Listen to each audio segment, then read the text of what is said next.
What's up, everyone? Welcome to the Quadcast, the show where we get real, get raw, and get loud about mental health, substance use, and the fight to take our lives back. Each episode, we're cutting through the stigma, dropping knowledge, sharing stories, and bringing the heat with guests who have lived it and aren't afraid to talk about it. So turn it up, lock in, and let's break barriers, spark change, and build a community that refuses to stay silent. You're tuned into the Quadcast, and let's get into it. You can find us on Patreon, Facebook, Instagram, or email us. The Quadcast is always looking for new guests, whether you're individuals that have experienced it, you're in law enforcement, treatment programs, nurses, doctors, or anyone that just has something to say. Come share your story with us on mental health or substance abuse. Warning, there's cussing in this video. If you don't like swear words, well, you're watching the wrong damn show.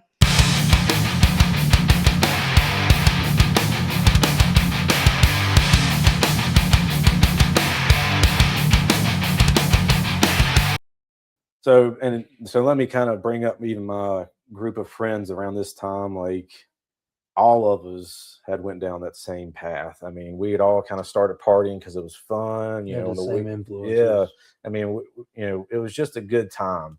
You know, even in high school, you know, when we come to go to parties, I used to call them good old boy parties. You know, just a bunch of beer and rednecks, you know, whatever, preps, whatever, even whatever you want to call it. Everybody just mostly drank beer back then. A good game of beer pong going on. Those were my kind of parties. Yeah, so like when we would show up, you would know what was showing up. Like people knew that we had certain things with us. Sometimes people were okay with it, sometimes they weren't, and we respected that. You know, like, hey, y'all just want it to be that kind of party, that's fine, we'll leave. But like, I was at a party one time, and you know, some cocaine fell out of my pocket. You would have thought that I was like about to die. Like, everybody's like, John, what are you doing?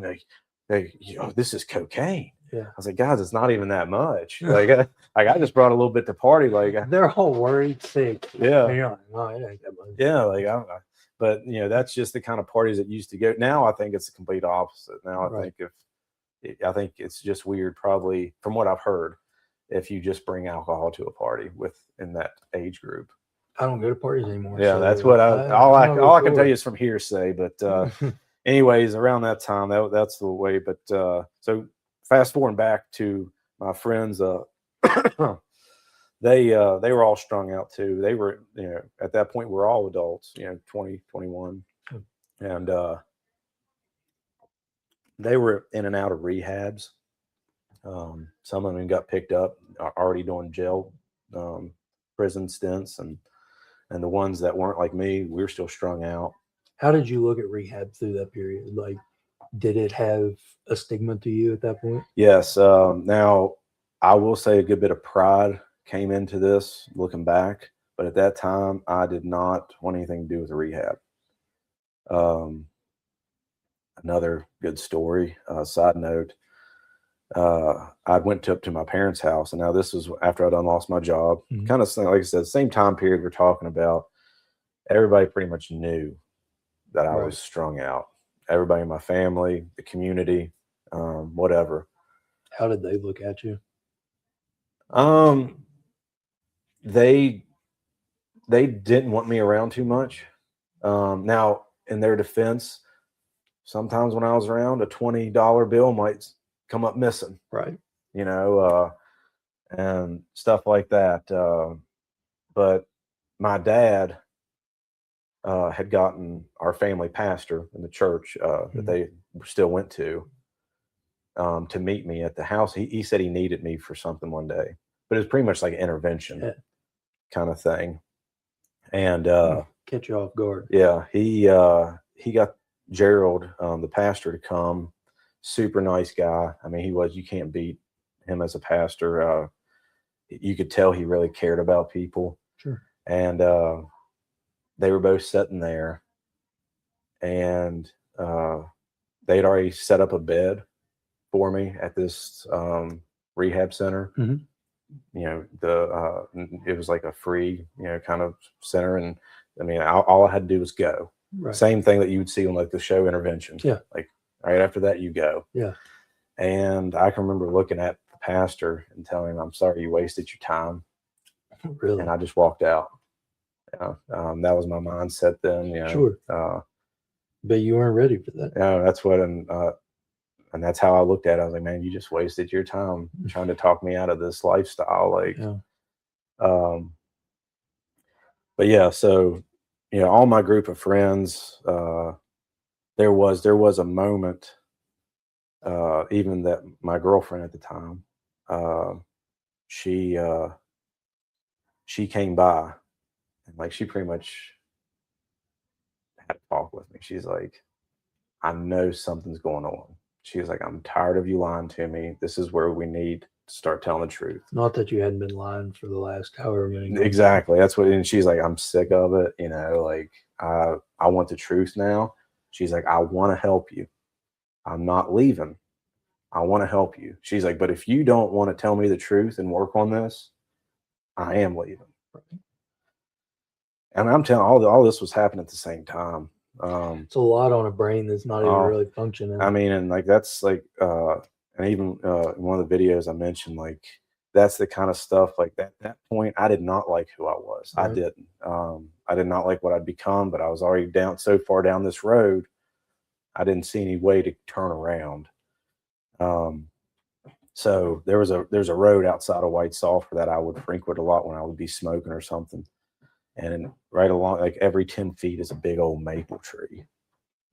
Just right off the road. I remember this part of your video. Yeah. And I mean, so many times I'd be driving, and I don't know what you want to call it, but I just never could make myself. But man, I came so close to just turning the wheel and just driving right dead X in one of them trees.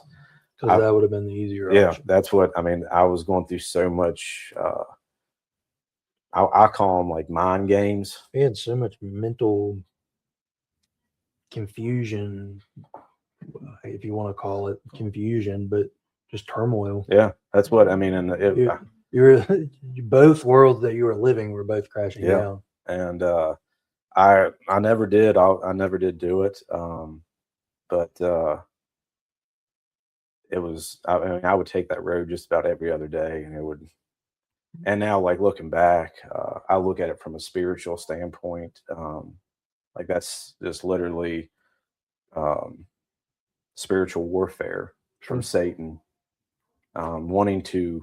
That's what he wants. He wants you to end that. Kind of the same instance of when you left the church. Yeah, exactly. Instead of going towards the light, I ran out. Yeah. I mean, there's been so many moments like that. Like, there was a night that I was supposed to go out with my girlfriend, and I was drinking a lot that night, and I hit the end post of a guardrail with my truck. Those aren't very forgiving. No, well, that's what I actually hit it so hard I jumped it. Oh my God. And my back rear end caught it, and it tore the back rear end completely away from my truck. Oh my God. So I was coming through Caldwell, kind of towards, or in between Caldwell and Hart's Run. Mm-hmm. And I was going towards White Sulphur, but I was all said and done, I was facing back towards Lewisburg. Didn't get a DUI that night. Again, that really? Just, I mean, there was cops, sirens. They brought they thought I was dead. Like, I mean, if you there's not too many people that survived them like that. If I might be able to find it after this, I'll show you the picture of the truck. Yeah. But it was pretty rough shape. But yeah, like, I had to be. I never wear a seatbelt. I admit I'm not it. A seatbelt wearer. So, but I ended up, when I wasn't wearing a seatbelt, I ended up in the passenger side floorboard that night. And I was woken up to people trying to beat the door open to where, because they were kind of crushed in. Right. But all I had was a bruised skull, like, top of my head. You got lucky. Yeah, that's what I mean. I mean, it totaled my truck. I mean, it was just. But anyways, Ashley, my wife, was supposed to be with me, because she's my girlfriend at that time. But she was supposed to be with me that night, and she said she didn't want to come out. So yeah. I'm thankful for that part of it. But anyways, no doubt, because that could have been bad. Yeah. But yeah, so she kind of has a heart to heart with me, pretty much saying, giving me the ultimatum, like, hey, I'm here for you. If you want the help, be your best friend or your worst friend. Yeah. And I told her she could leave. at that. I was like, even so that was the what I was trying to balance, those two lifestyles. And again, not without being too weird about it, but if you would know our history, like we and her had talked like when I was a teenager. Right. But again, I knew enough about her at that time. I was like, look, I straight up told her one night, like we weren't even dating at that time, like, but we were just kind of talking to each other, feeling it out. But I was like, this ain't gonna work. I was like, I live a completely different lifestyle than you. Like, I'm wanting to party. Right. I know you don't. So ever since I let her go that time when I was a teenager, I'd regretted it. Sure. So when I got my second chance, that's when I was still trying to balance everything. And so here I am with my second chance. The only thing, I guess, when I'd talk to God, I would say, I just want to be happy with her. And I had that opportunity, and here it is. I'm about to throw it away for drugs. Right. And she did. She walked out. And so I was sitting there in that apartment. That's always a gut-wrenching feeling. Yeah. I mean, it's a very sobering experience. No pun intended, but yeah, it's a very sobering experience because those opportunities don't come around very often. No. To get a second chance. Yeah. Once we pause this, I'll go into that a little bit further. Second chances in that same situation, but the regret of not taking the second chance is almost worse than the regret of losing the first chance. Yeah, that's what I mean. And I can still remember like looking out and like seeing that apartment door close. I could see her car pulling out of the driveway and leaving. I'm like, man, like, so she's really gone. Almost shocked that she actually left. That's what I was like, man, she called my bluff. Like, that hurts worse is when they call the bluff. Yeah. And I was like, because she was serious. She had seen, at that time we'd been dating for at least probably a year and a half. So she had been putting up with a lot. Sure. And getting lied to, then just kind of, I guess a lot of it, I think, in her words, it was embarrassing. It would be. Yeah. Because, I mean, literally the wool was pulled over her eyes. I mean, she had people telling her, like, do you not see this? And she's like, no, he's just tired a lot. And she still chose you over all of that. Yeah. And but then, I'm telling you, man, like in my apartment, just by nature, she called it like a dungeon because I'd put like blankets over the windows. Like I didn't want any light in. Yeah. You secluded. Yeah. yourself. I mean, and that's what it was like, my little area, but man, I was sitting there dark, very dim lighting, almost none, like by myself. Talk to the group of guys from God's Way Home.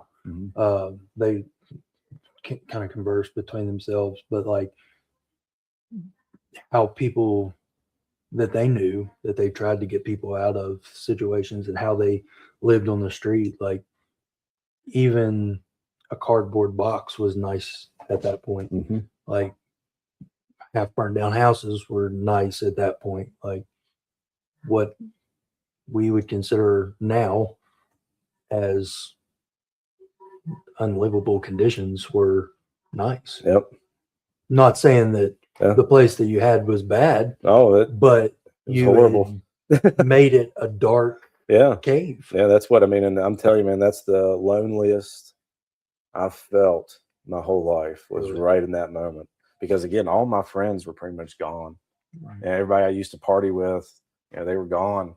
And then she left. I mean, I literally had nobody. And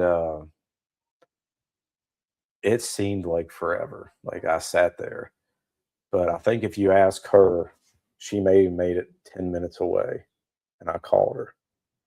I was like, okay. I'm surprised she answered. Yeah, that's what I think deep down, maybe she was wanting me to call her. So, saying come back. But, at that time, it was up in the air. Sure. Whether that was going to happen or not. And I called her and I was in rough shape. I was like, look, I don't want to lose you. Like, I need help though. Like I can't survive in this setting like it is now.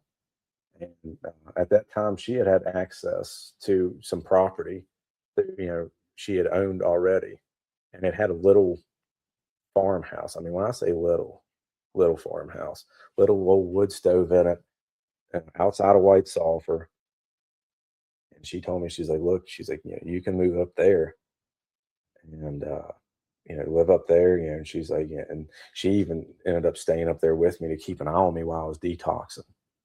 But when I left, she needs a trophy. I'm telling you, man, not enough credit at all in this story. Like, but we should have brought her. Yeah, hey, that could be like a part 2. Get her side of it. Yeah. I want to know why she answered the phone. Me too. But yeah, so I was I knew myself enough at that point. I knew that I was in bad shape. And so before I left that apartment, we ended up selling all the furniture later on, but I just had to get out of there like pretty fast, because I think every addict has what they call moments of clarity. Sure. If you don't act on that pretty fast and get like some traction behind that in the right direction, you lose it. It could be after, a bad night of drugs, if they had a bad trip on something or whatever, or they might be so physically sick, with withdrawals, whatever it is. You have little moments, little moments of clarity that you can reach people. And it could happen multiple times in a month, or it could happen once a year. Sure. Kind of a right place, right time. I mean, everything has to line just right. And this is where, like, I took the extreme. Like, I took my phone and I didn't take the battery out of it. I literally smashed it. And because I knew where I was going, like, I knew what I wanted to accomplish.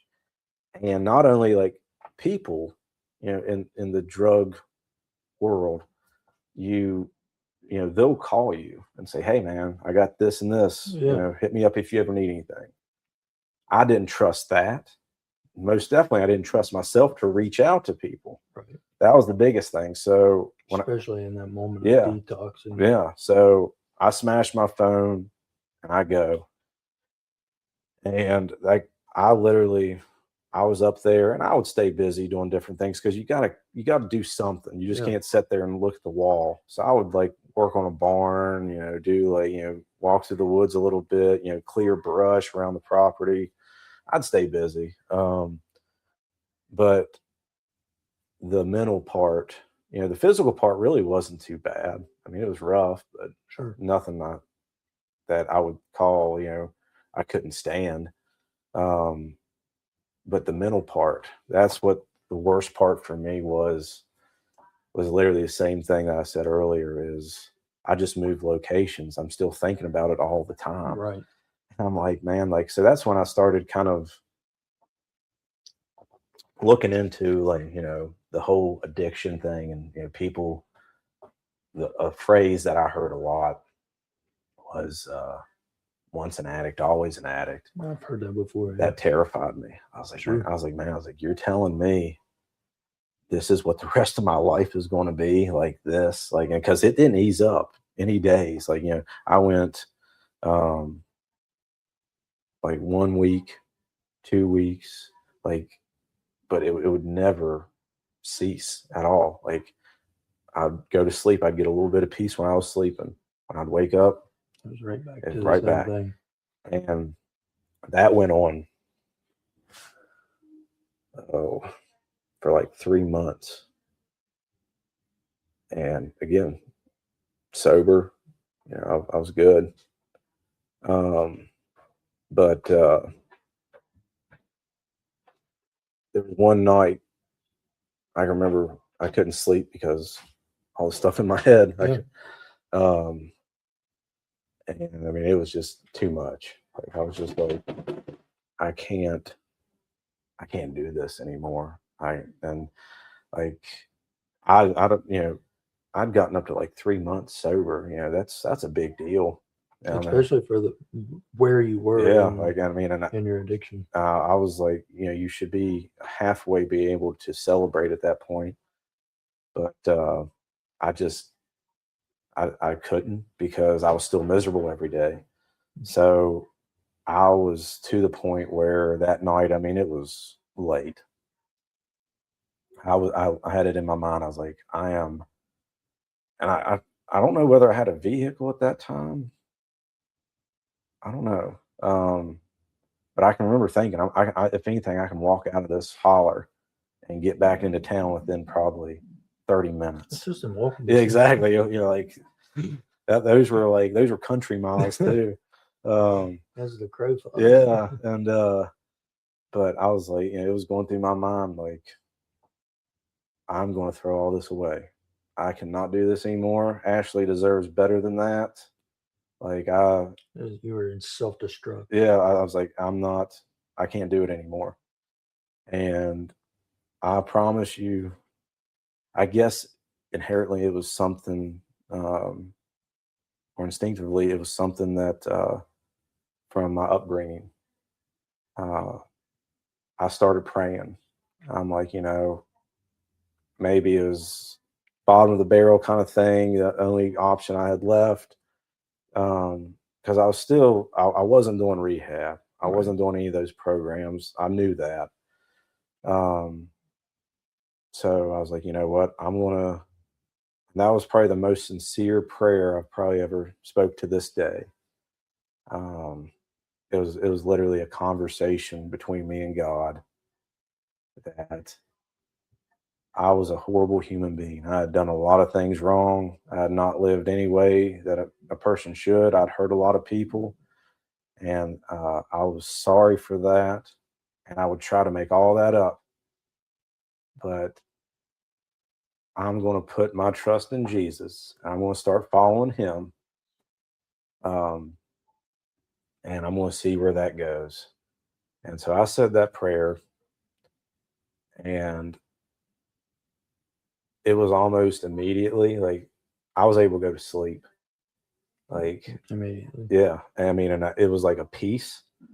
And I can't make that up. Like, again, I told you, like, my other experience with the church, like, or, I didn't want any part of it really. Right. And, but I think I still had enough, maybe knowledge that my way wasn't working at all.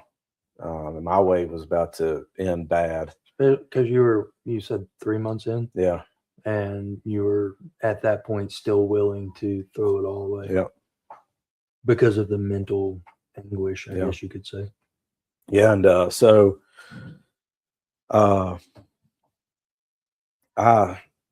the church that the same pastor that came talk to me with my dad, the church is right down the road. I say right down the road, it's probably 2 miles. It's some walking distance. Yeah. So I would walk there a good bit. But once I started going, like, I took it serious, like, Sunday mornings, Sunday evenings, Wednesday for Bible study, like any extra stuff in between there. I was there every time the doors open. And that was a relatively older congregation, age-wise.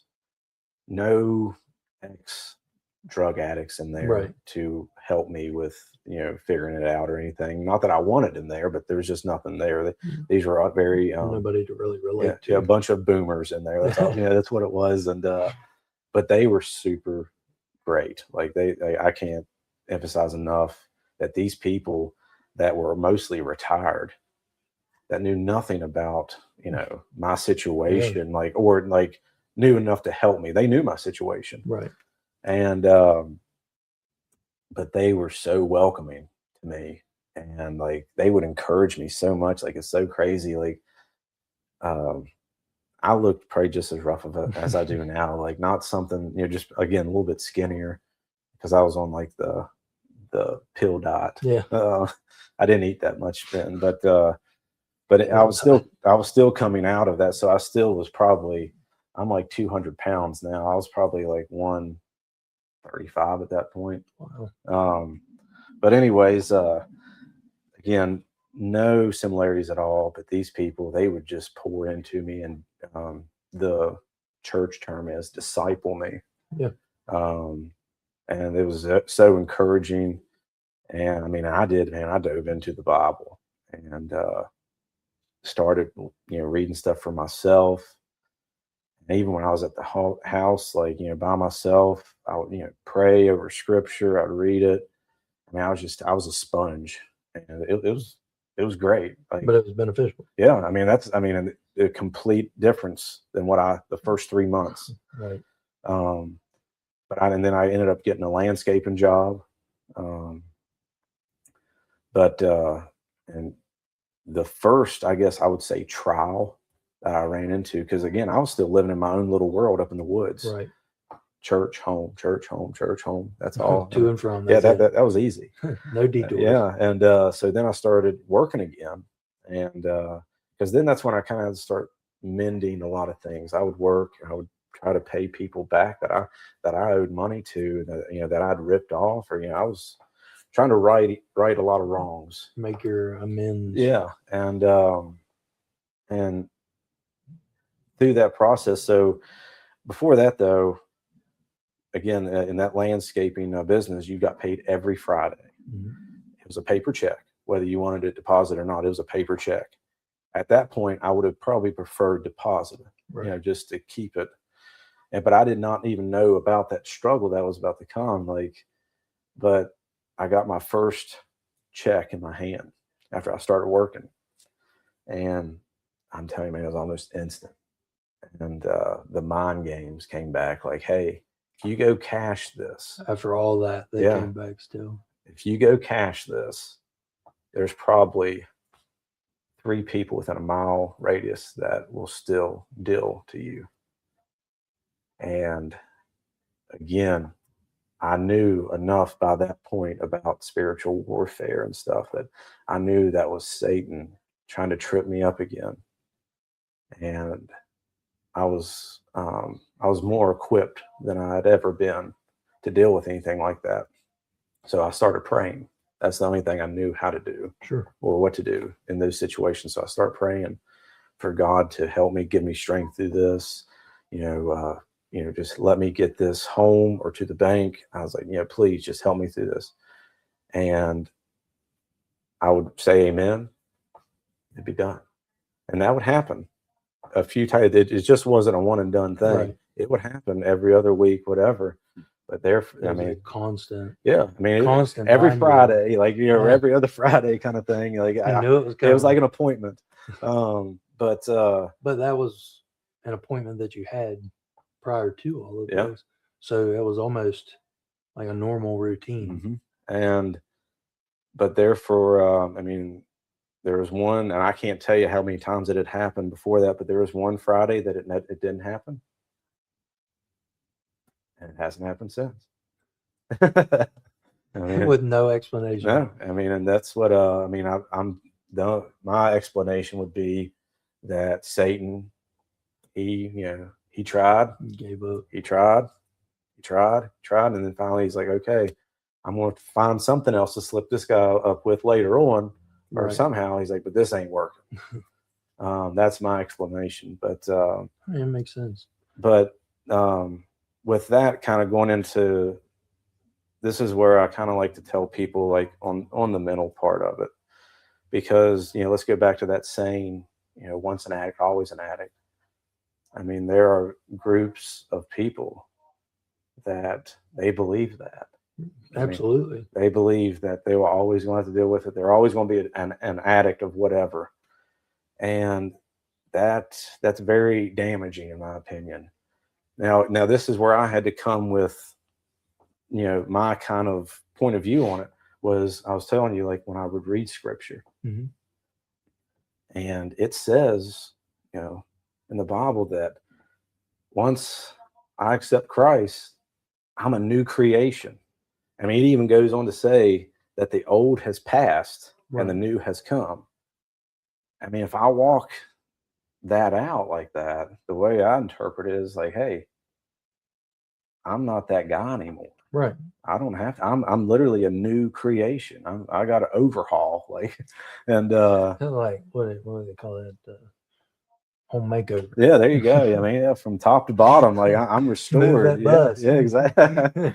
And but that's where I have problems with a lot of the stigma. Yep. With addiction is now. I'm not saying that saying is wrong, because if you are still dealing with stuff, it could absolutely be it's true. But there is freedom. One of the sayings I like, and I even put it, I think it was in the second video, was there's a difference between sobriety and freedom. Yeah. That's a big difference. And sobriety, you're sober. That's great. But you're struggling Yes, mentally with it. but you don't have that freedom. I mean, until you can walk out that freedom, man, like, you're missing out on so much. You're almost there. But back to that one day that it didn't happen with the paycheck. Exactly.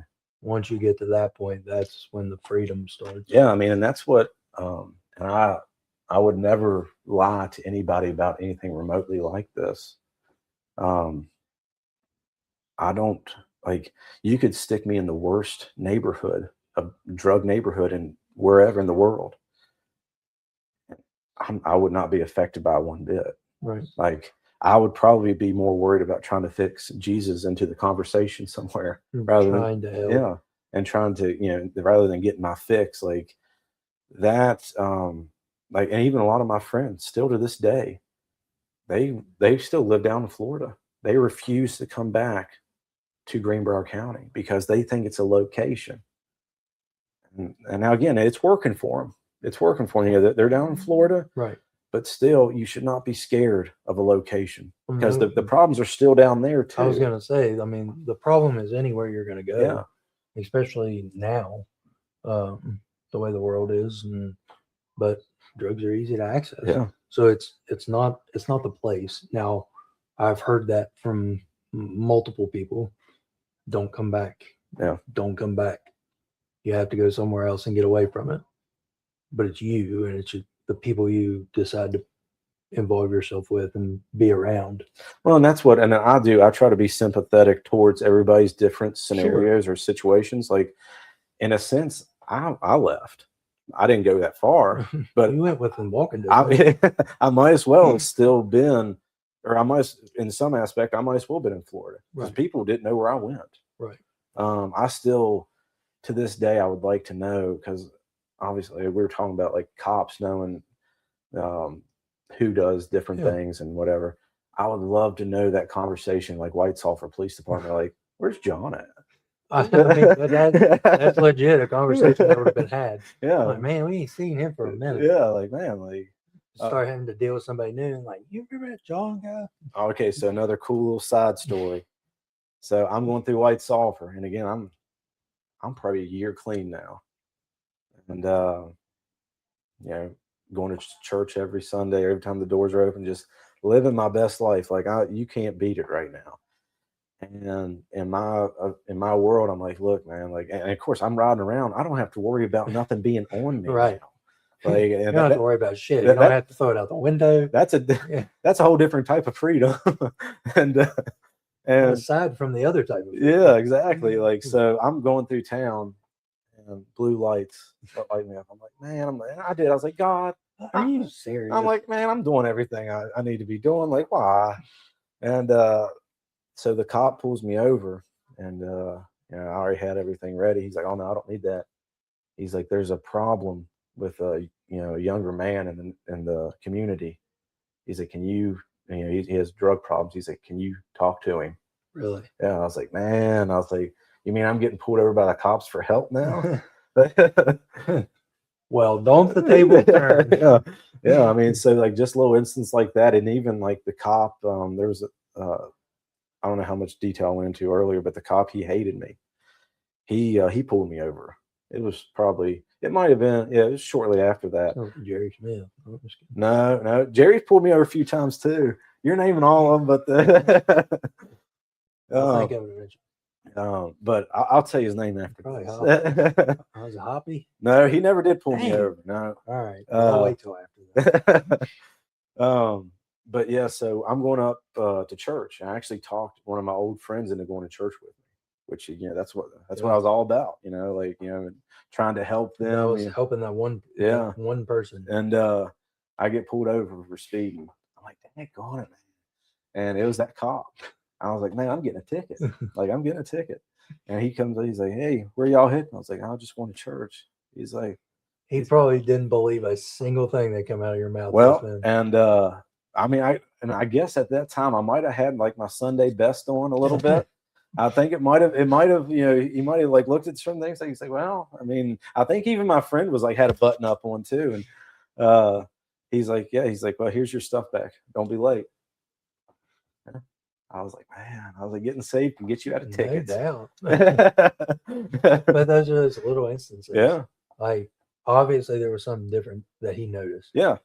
Because he dealt with you how many times in the past? They knew that I was trying. Right. And, again, that's where it would have been like, now he could have been a prick and said, yeah, I still don't like this guy. Yeah, but like with that excuse, with that alibi of going to church, he's dealt with you so many other times. He could have just been, I don't believe you. Yeah, exactly. There's no way. I don't believe anything that just came out of your mouth.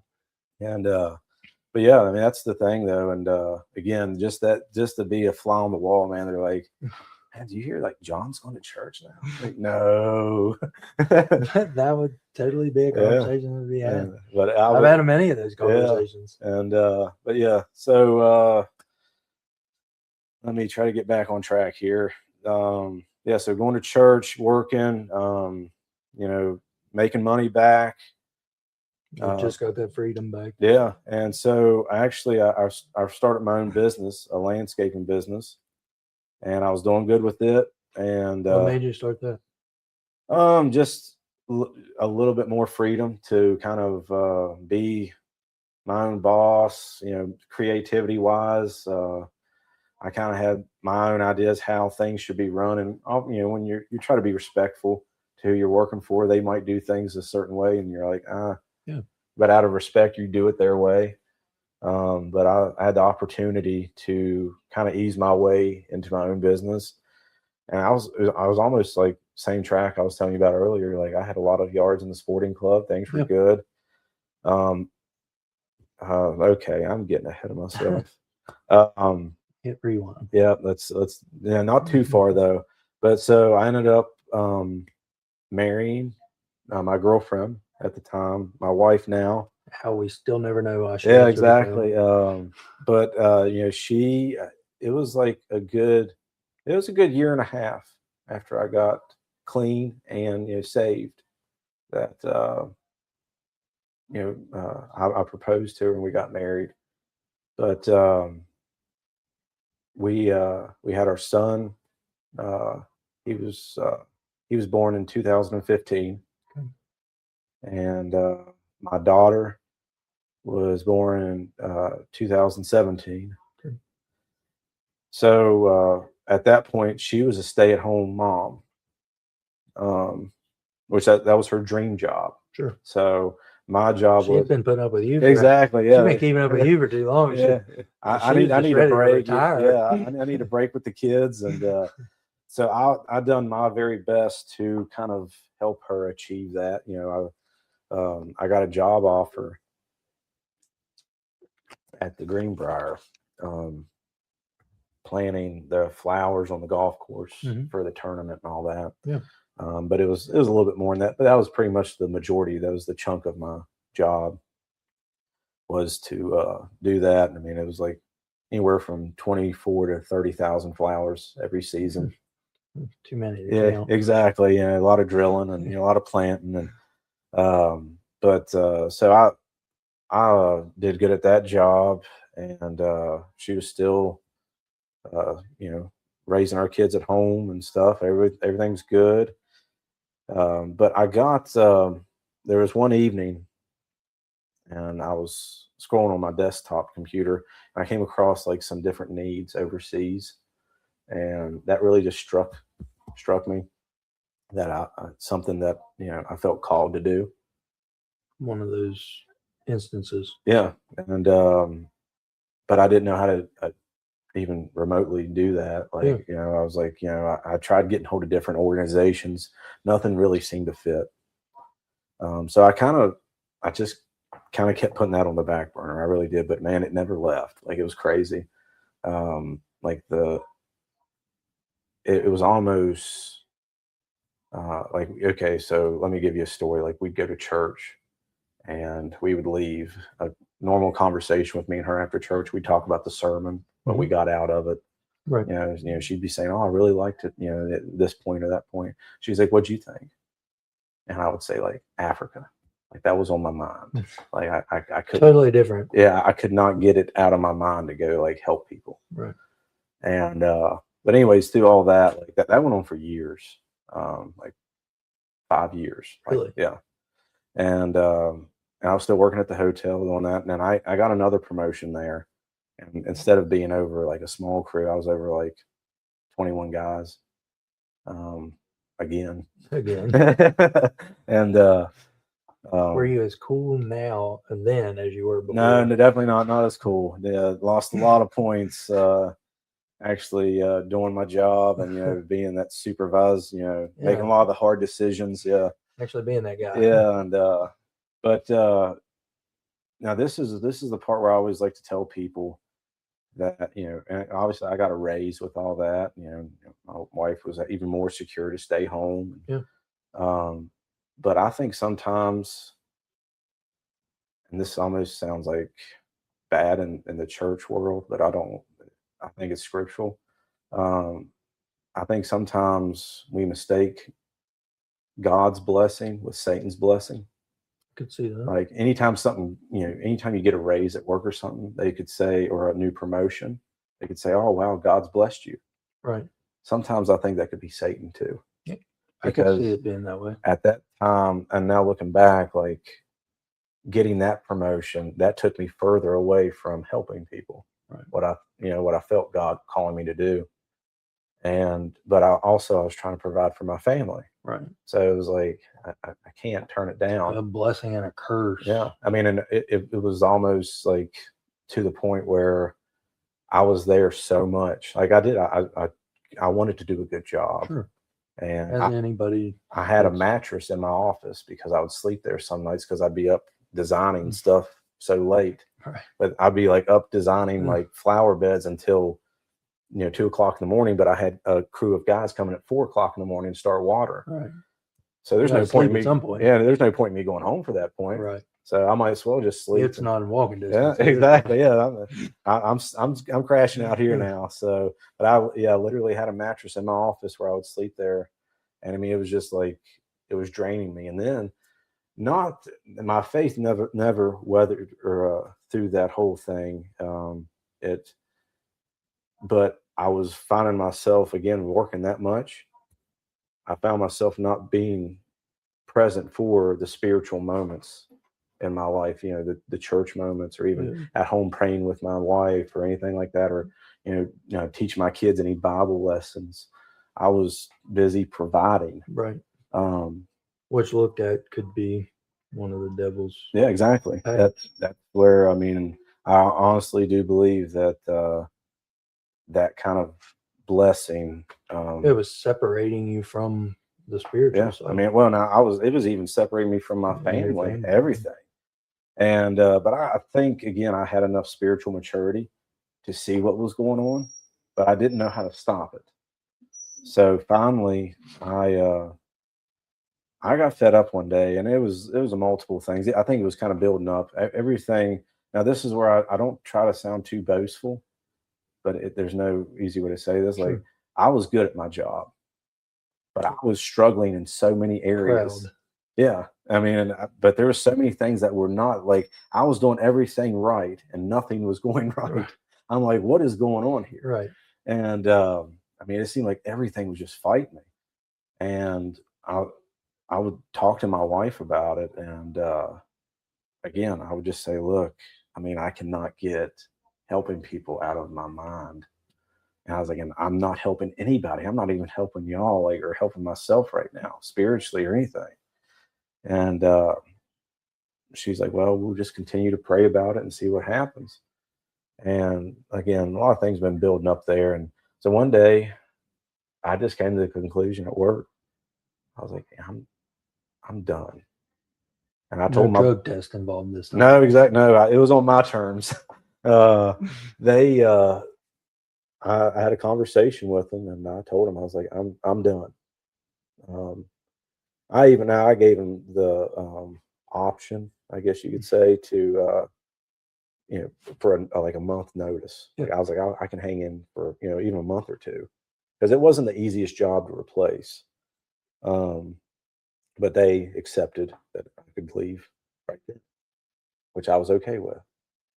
And I called my wife. I finished out that day, but I called my wife and I told her, I was like, I quit my job and I'm going to start planning a trip to Africa. She's like, okay, we'll talk about it when you get home. And again, now I was talking to. She is way too forgiving. That's what I mean.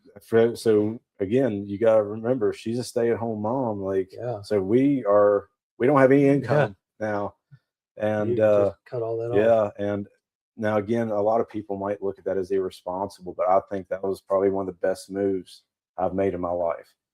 I mean, again, now I'll continue. Big risky waters. I mean, really, truly everything relied on it. We got 2 kids to feed, and you're looking at going to Africa. Yeah, and but I'm telling you, just by that timing, and now she had always said that she wanted to go back to teaching. She was a school teacher. She wanted to go back to teaching once our kids were old enough to be in school. Yeah. And that was right at that time.